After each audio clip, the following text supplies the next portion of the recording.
Earth had always looked to the stars with hope. By 2150, humanity had established colonies on Mars and Europa. Their technology had advanced rapidly, allowing them to travel faster than light. Captain Jack Winters stood on the bridge of the Explorer, Earth's most advanced starship. The mission was clear: make peaceful contact with the alien civilization discovered in the Ta City system. "All systems ready, Captain," said Lisa Moore, the science officer. Her eyes revealed both excitement and concern. "Communications check complete," reported Ben Harris from his station. "Translation programs running at optimal levels." Jack nodded, his weathered face showing determination. "Ladies and gentlemen, this is what we've trained for. First contact. Let's make Earth proud." The Explorer emerged from hyperspace at the edge of the Ta City system. Sensors immediately detected artificial structures orbiting the fourth planet. "Massive energy readings," Lisa called out. "Their technology appears to be at least a century beyond ours." "Open a channel, standard greeting package," Jack ordered. Ben's fingers danced across his console, transmitting on all frequencies. Minutes passed in tense silence. The crew watched their displays, waiting for any response from the alien civilization they now knew as the Varaxians. "Captain, we're receiving something," Ben said suddenly. I think it's a response." The main screen lit up with strange symbols. Lisa's computer worked to translate. "They're acknowledging our presence," she said.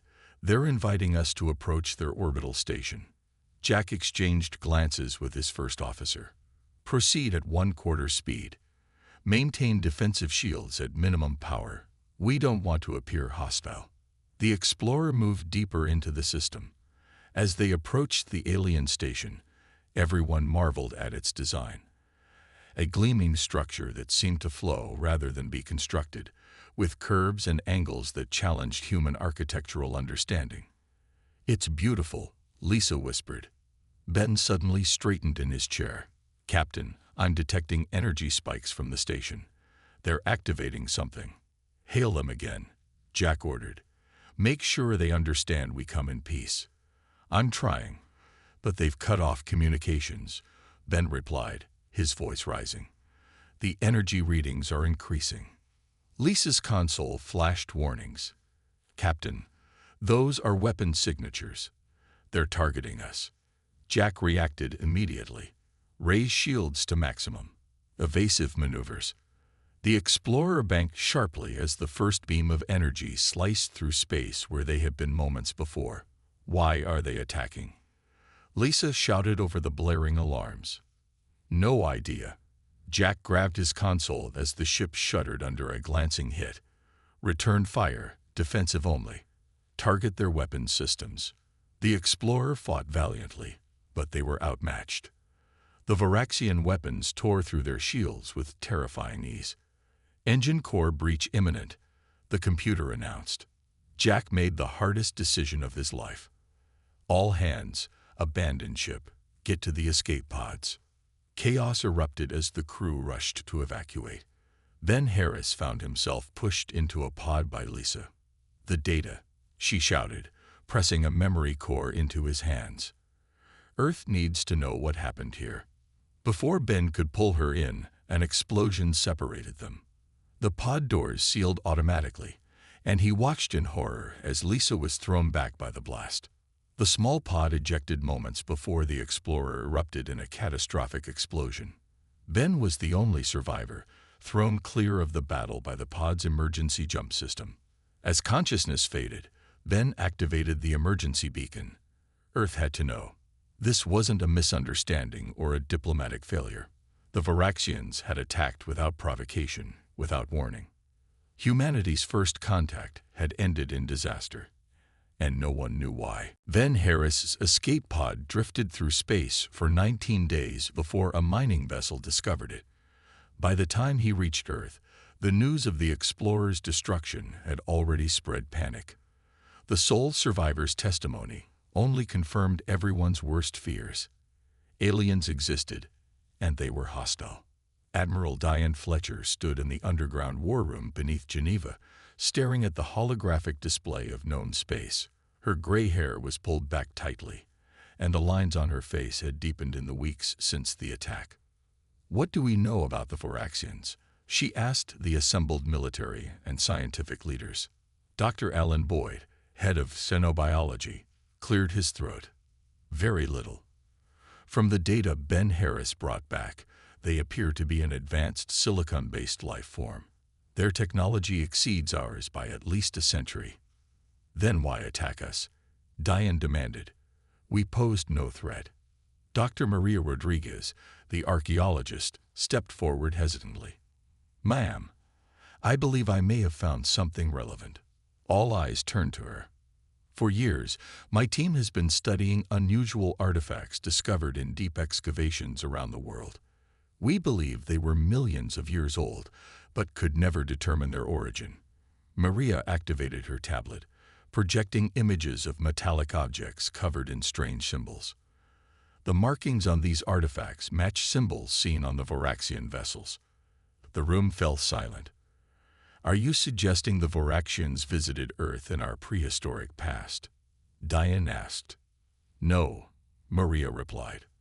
"I'm suggesting something far more significant. When we compared the DNA records from these sites with human genome studies, we found correlations." Dr. Boyd stepped forward, his eyes wide. "She's right. Our team confirmed it yesterday. There are sequences in human DNA that appear to be dormant, artificially inserted. They match coding found in these artifacts." "What are you saying?" Diane asked, though she already suspected the answer. Maria took a deep breath. "We believe humans are descendants of an ancient spacefaring race. The evidence suggests we were seated here, planted on Earth to develop in isolation." The projector switched to show ancient cave paintings alongside astronomical charts. These symbols appear in ancient art worldwide. "They're star maps, Admiral.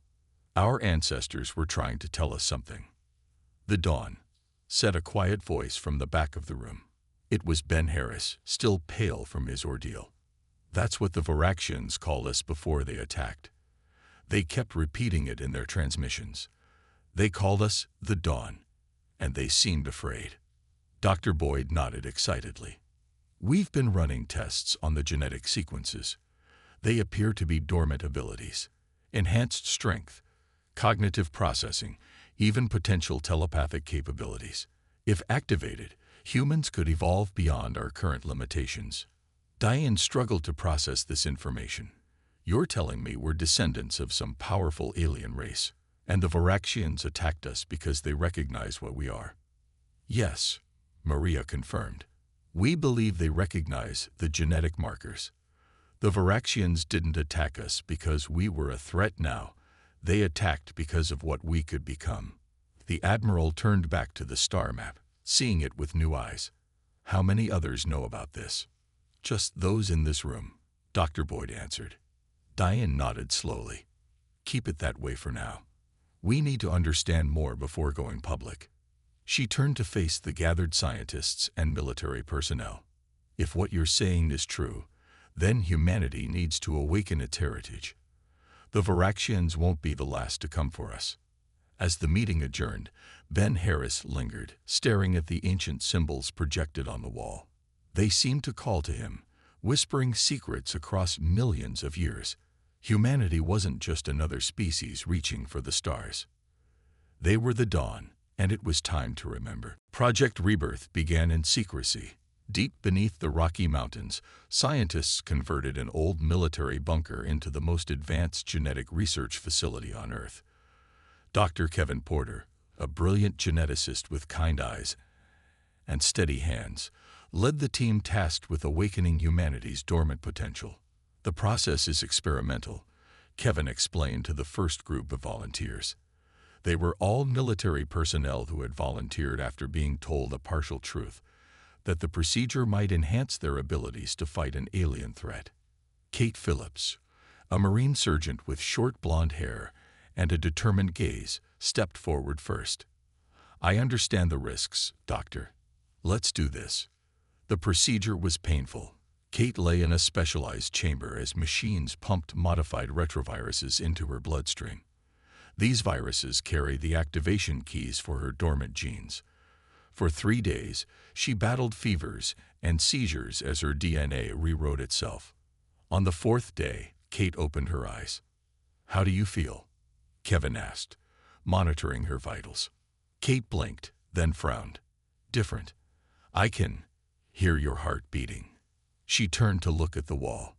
"And I can see the electrical wiring behind that wall." Tests confirmed what they had hoped. Kate's senses had sharpened beyond human limits. Her reflexes tested at 3 times normal human capacity. But the most startling change came during a standard cognitive exam when she answered the researcher's question before he spoke it aloud. "Did you just?"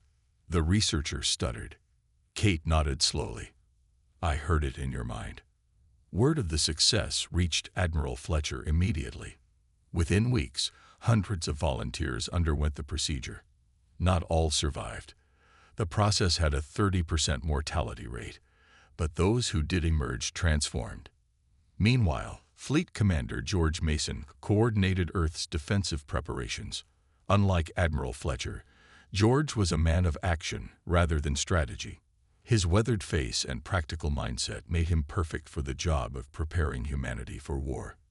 "The enhanced soldiers are impressive," George commented as he watched Kate Phillips and her squad run a combat simulation. They moved with impossible speed and coordination, anticipating each other's movements without speaking. "But we need ships." Earth's shipyards worked around the clock. Engineers incorporated recovered technology from the ancient artifacts, building vessels unlike anything humans had created before. The new ships featured energy shields, advanced propulsion systems, and weapons based on principles of physics that science was only beginning to understand. Ben Harris, now recovered from his ordeal, joined the communications division of the new fleet. His experiences with the Voraxians made him invaluable in developing counter-strategies. "They think in patterns," Ben explained during a strategy meeting. "Their attack formations follow mathematical sequences. If we can disrupt those patterns, we might gain an advantage." 6 months after Kate's transformation, Earth's sensor networks detected movement at the edge of the solar system. A fleet of unknown vessels had arrived near Neptune's orbit. "It's not just the Voraxians," George announced to the War Council. "We're detecting at least 7 distinct ship designs. They'd formed a coalition against us." Admiral Fletcher's expression remained calm, though her eyes betrayed concern. "How long until they reach Earth?" "At their current speed, 3 weeks," George replied. "And our readiness?" Kevin Porter answered. "We have over 500 enhanced personnel ready for combat. The first wave of ships is operational, though we're still learning how to use much of the technology." Fletcher nodded. "Deploy the fleet to Mars. If they want to fight, we'll make our stand there instead of Earth."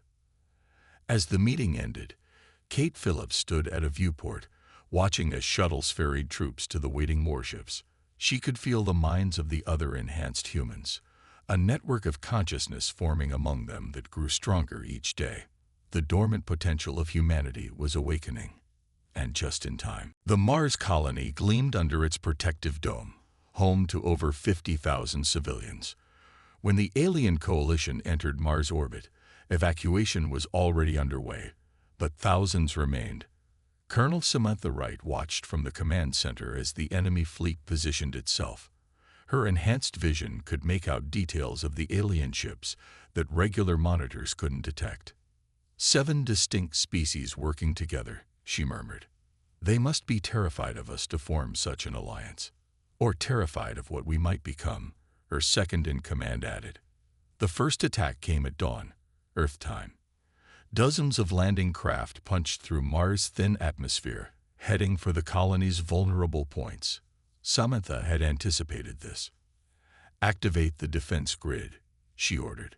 Concealed weapons platforms, built using recovered ancient technology, emerged from the Martian soil. Energy beams lanced upward, cutting through the first wave of landing craft. The aliens hadn't expected such advanced defenses. "They're regrouping," reported the sensor officer. "Second wave approaching from multiple vectors." Samantha nodded. "Deploy the response teams." 300 enhanced soldiers moved into position. Unlike regular humans, they wore minimal environmental protection, their modified bodies better able to withstand the harsh Martian conditions. Kate Phillips led the Eastern defensive line, her mind linked with her squad members. The aliens broke through in several locations. The fighting was intense and close-quartered. The coalition forces brought different combat styles and technologies, but they lacked coordination. The enhanced humans moved with unnatural speed and precision, anticipating attacks before they came. Kate found herself facing a Varaxian warrior twice her size. Its silicon-based body gleamed like polished obsidian. As it charged, Kate didn't just see its movement. She sensed its intention. Sidestepping at the last moment, she placed her palm against its chest plate and focused. The energy that had been building inside her for weeks discharged, cracking the creature's crystalline exoskeleton. Across the battlefield, other enhanced humans discovered similar abilities. Some generated force fields, others could manipulate electrical systems with a thought, and a few demonstrated destructive capabilities that shocked even their allies. In orbit, the real battle unfolded. Earth's newly constructed defense fleet engaged the alien armada. Captain Ryan Cooper commanded the flagship, U.S. Daybreak, humanity's first vessel built with fully integrated precursor technology. "Their formation is breaking," his tactical officer reported. "The Varaxians are pushing forward while the others hold back." Ryan studied the display. "They're not as unified as we thought. Target the lead Varaxian vessel with the main cannon." The Daybreak's weapon system charged, drawing power from what the engineers called a dimensional tap, technology they barely understood but had managed to replicate from ancient schematics. The resulting beam cut through space, slicing the Varaxian command ship in half. The effect on the coalition was immediate. 3 of the alien species began retreating, while others pressed their attack with greater urgency. "They're afraid," Ryan realized. "Some want to flee, others think their only chance is to destroy us quickly." The battle for Mars raged for 11 hours. When it ended, the colony was damaged but intact. The alien coalition had been repelled with heavy losses. In the aftermath, Ryan received new orders from Admiral Fletcher. The Daybreak was to test its experimental FTL system, a jump drive based on principles far beyond what human science had achieved before discovering their heritage. "Set course for the Varaxian home system," Ryan ordered. His crew looked at him in shock. "We're not waiting for them to regroup and attack again. It's time we take the fight to them." The Daybreak vanished in a flash of light, making the first human-controlled jump to another star system. As expected, they arrived undetected. The Varaxian homeworld lay before them, completely unprepared. The message Earth would send through Ryan was clear. Humanity would not be exterminated. The dawn had returned. Diplomatic officer Olivia Green had spent her entire career studying communication. Before the awakening of her dormant abilities, she had mastered 12 Earth languages. After the genetic activation, her mind expanded to comprehend alien linguistic patterns with startling ease. "Are you ready?" Admiral Fletcher asked, her face somber on the video screen. Olivia nodded, straightening her uniform. "The translation matrix is complete. I can deliver the message in all 37 known alien languages. This is our only chance to prevent further bloodshed," Fletcher said. "The Daybreak's surprise appearance in Varaxian space has given us a strategic opening. We need to use it wisely." The plan was bold. While Captain Cooper's Daybreak maintained its position as a visible threat above the Varaxian homeworld, Earth would broadcast the warning simultaneously to every known spacefaring civilization. Olivia took her position in the broadcast center.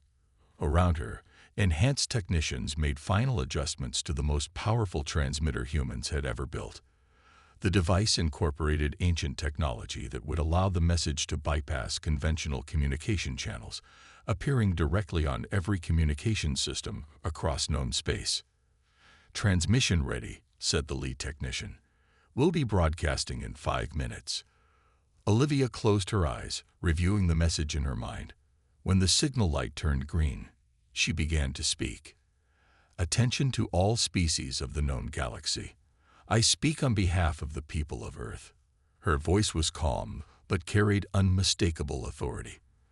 For too long, you have known us only as a primitive species taking its first steps into space. That perception ends today. The broadcast included carefully selected images, ancient artifacts bearing the symbols of the dawn, enhanced humans demonstrating their abilities, and footage from the Battle of Mars showing Earth's unexpected technological prowess. We are the descendants of those you knew as the Dawn. Olivia continued, switching effortlessly between languages, her enhanced vocal cords producing sounds no unmodified human could create. Our ancestors seeded our world and allowed us to develop in isolation, protected from outside influence. That development is now complete. In the Varaxian system, the Daybreak's sensors detected increased activity as the message reached their world. Captain Cooper watched the alien vessels scramble, but held his position. We have no desire for conquest, Olivia's broadcast continued.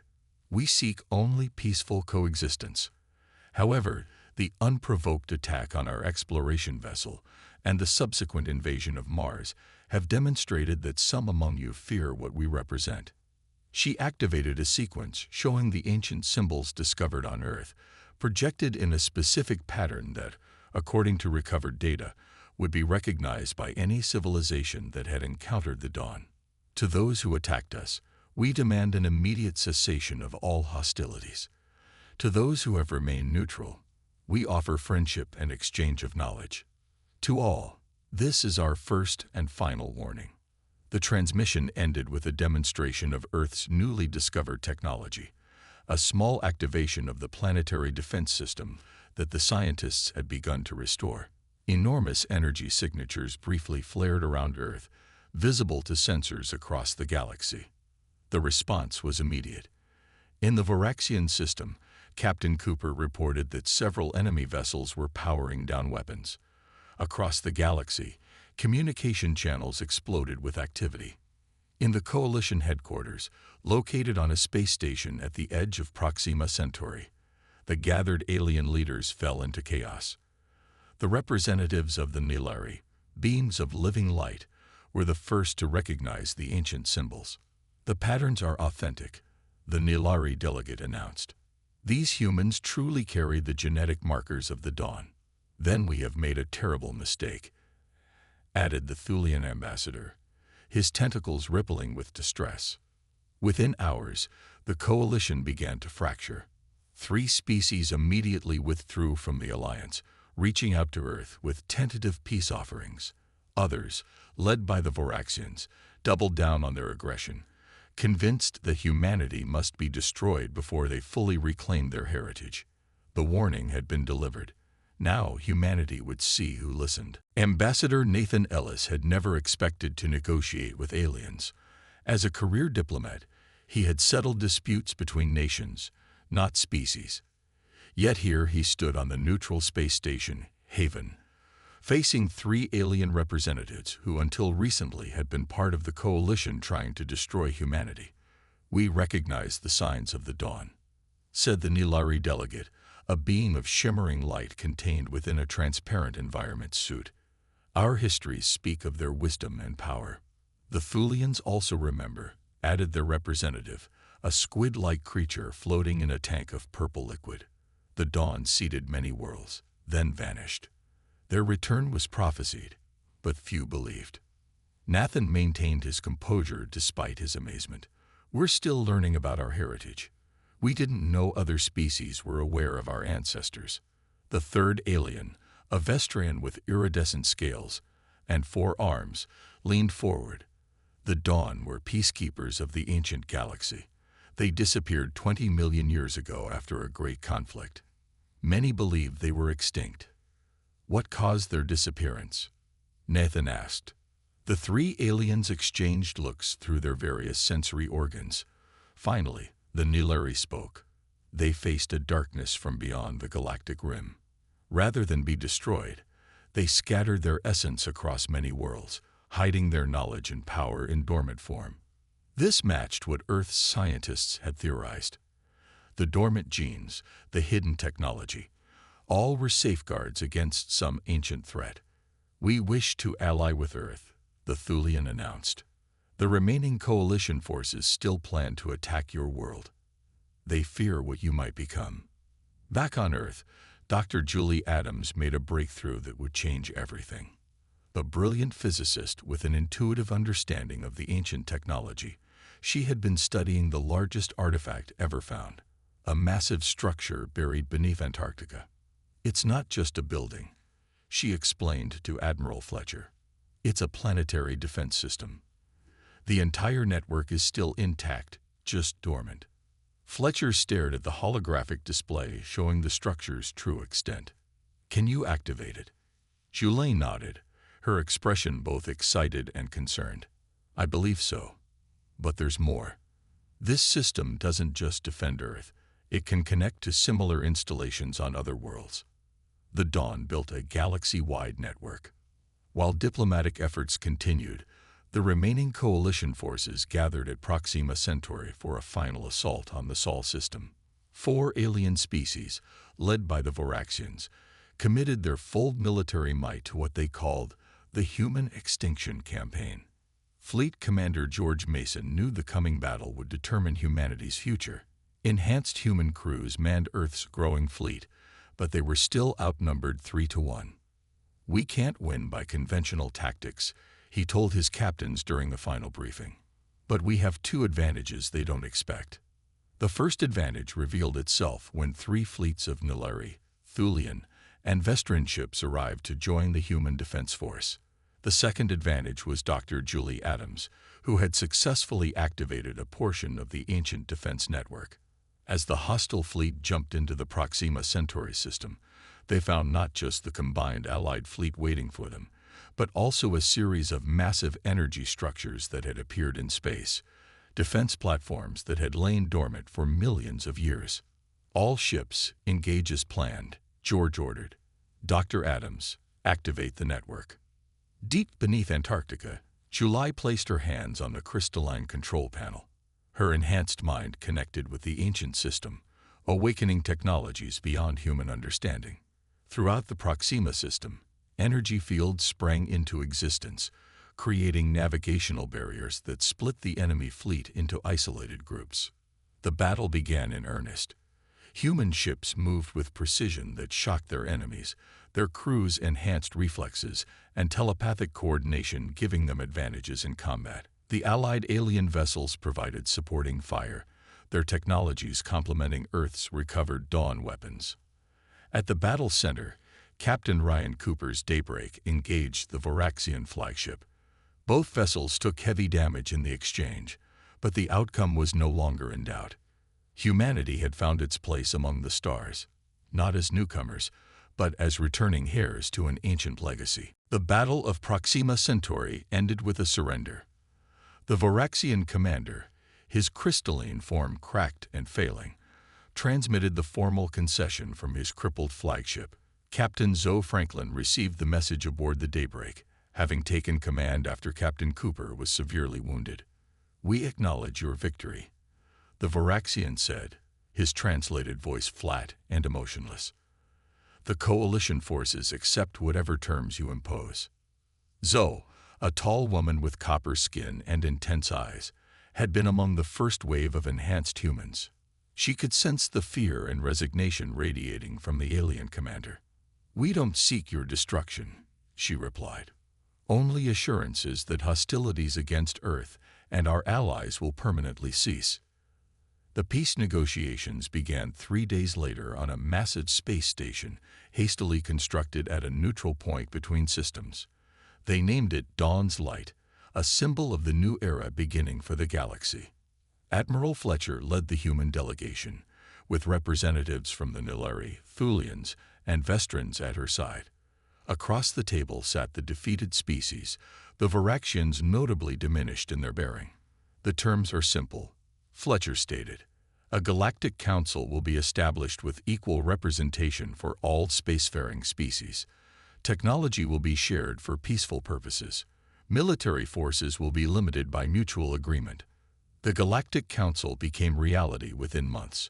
What surprised many was how quickly former enemies adjusted to the new balance of power. Species that had fought against humanity now sought to understand them, fascinated by the Dawn heritage. On Earth, the awakening continued. Dr. Kevin Porter's research eliminated the dangers of the enhancement process, making it available to any human who wished to unlock their dormant potential. Not all chose this path. Many preferred to remain as they were. But humanity as a species evolved beyond what anyone had imagined possible. Then Harris, the sole survivor of the explorer, found purpose in establishing the new diplomatic corps. His experiences had given him unique insight into cross-species communication. Under his guidance, humans learned to bridge cultural gaps that had previously seemed insurmountable. Dr. Julie Adams made perhaps the most significant discovery in the year following the war.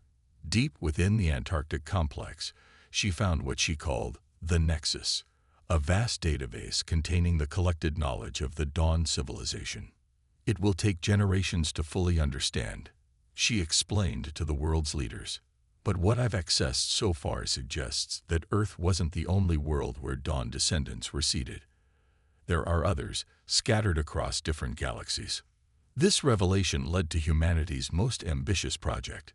Using recovered technology, Earth began constructing a massive interstellar beacon at the edge of the solar system. Its purpose: to signal other Dawn colonies that Earth had awakened. Commander Peter Walsh oversaw the beacon's completion. A quiet, thoughtful man who had fought in the Battle of Mars, Peter understood the significance of what they were about to do. "Are we certain this is wise?" his executive officer asked as they prepared for activation. If there was a threat great enough to make the Dawn hide their descendants, it might still exist. Peter considered this. Perhaps, but we're stronger together than apart. If that ancient enemy returns, we'll need all Dawn descendants united. The activation ceremony was broadcast throughout Earth and to all Council worlds. As Peter's hand pressed the crystalline control surface, the beacon surged to life. Energy patterns unlike anything seen before spread outward, faster than light, carrying Earth's message to the stars. "We are the Dawn reborn." The message stated in the ancient language that all Dawn descendants would instinctively understand. "Earth has awakened. We seek our scattered family." As the beacon's light spread across the cosmos, Peter gazed at the star-filled viewport. Humanity had survived extinction, reclaimed their heritage, and established peace. But he knew this wasn't an ending. It was barely the beginning. Somewhere in the vast darkness between galaxies, other descendants of the Dawn would receive their call. And perhaps in the deeper darkness beyond, the ancient enemy that had forced their ancestors into hiding would hear it too. Humanity had issued its final warning to the galaxy. The Dawn had returned, and the universe would never be the same. 5 years passed since the activation of the beacon. Earth prospered under the leadership of the newly formed Global Unity Council. Enhanced humans worked alongside their unmodified brothers and sisters, their unique abilities helping to solve problems that had plagued humanity for centuries. Disease, hunger, and energy scarcity became distant memories. Commander Peter Walsh had been promoted to Admiral after the successful beacon activation. He now served as Earth's representative on the Galactic Council, traveling between Dawn's light station and home. On this particular day, he sat in his office overlooking the Pacific Ocean when his communication system chimed urgently. "Admiral Walsh, we're detecting something unusual," said the voice of Dr. Julie Adams. Her excitement was evident even through the audio. "You need to see this immediately." Peter arrived at the Antarctic complex within hours. The facility had expanded dramatically, becoming Earth's primary research center for Dawn technology. Julie met him at the entrance, her eyes bright with discovery. "The Nexus has been receiving data," she explained as they walked through gleaming corridors. "Not just random signals, organized information packets." In the central chamber, A massive holographic display showed streams of light flowing toward Earth from multiple directions across the galaxy map. Responses to the beacon? Peter asked. Julie nodded. 7 distinct sources so far. All match Dawn communication protocols. Peter, we found them. Other Dawn colonies are reaching back to us. The closest response originated from a star system 60 light-years away. The translated message was simple. We hear you, Earth. We are the children of Dawn from Lyra. We have been waiting. The Galactic Council convened an emergency session upon hearing the news. Representatives from 23 species gathered at Dawn's Light, where Admiral Fletcher presented the findings. We've confirmed 7 other Dawn colonies have survived and evolved, she explained. Each developed in isolation, just as we did. Each has only recently discovered their heritage. The Nilari representative's light form pulsed with excitement. This confirms our oldest legends. The Dawn spread their essence widely to ensure survival. Over the following months, contact was established with each colony. Like Earth, they had each developed unique aspects of the Dawn heritage. The Lyrans had mastered biological sciences beyond anything Earth had achieved. The Pleiades colony had developed extraordinary mental abilities. Others had specialized in energy manipulation, quantum engineering, or dimensional physics. Kate Phillips, now General Phillips, headed the first direct contact mission. The Daybreak II, Earth's most advanced vessel, made the journey to the Lyran system in just under 2 weeks using improved jump technology. It's strange, Kate remarked as they approached the Lyran homeworld. I can sense them already. Their minds feel familiar somehow. The Lyrans looked surprisingly human, though their skin had a faint blue tint and their eyes were larger. Their leader, Prime Sentinel Vela, welcomed the Earth delegation with open arms. For millennia, we felt alone, Vela told them during the formal reception. Our records spoke of others, but we found no trace, until now. Exchange programs began immediately. Scientists, diplomats, and military personnel traveled between Dawn colonies, sharing knowledge and technology. Each colony had pieces of the puzzle. Together, they began reconstructing the full picture of who their ancestors had been. It was a Pleiadian scientist who first noticed the disturbing pattern. While analyzing deep space sensor data, she detected unusual energy signatures at the edge of the galaxy, signatures that matched descriptions in ancient Dawn warnings. Something is moving toward us, she reported to the Joint Dawn Council. Something large, organized, and purposeful. Peter Walsh received the report while returning to Earth. Staring at the data, he felt a chill that had nothing to do with temperature. The ancient enemy that had driven the Dawn into hiding might be returning. In his quarters that night, Peter reviewed everything they had learned. The Dawn had not hidden their descendants out of fear alone, but as part of a longer strategy. They had scattered their knowledge, their technologies, and their abilities across multiple worlds, knowing that one day their children would need to reunite. That day had come sooner than anyone expected. As dawn broke over Earth, Peter made his decision. The beacon would remain active, calling to any remaining colonies. The Dawn descendants would stand together, as their ancestors had always intended. The final test of humanity was approaching from the darkness between stars.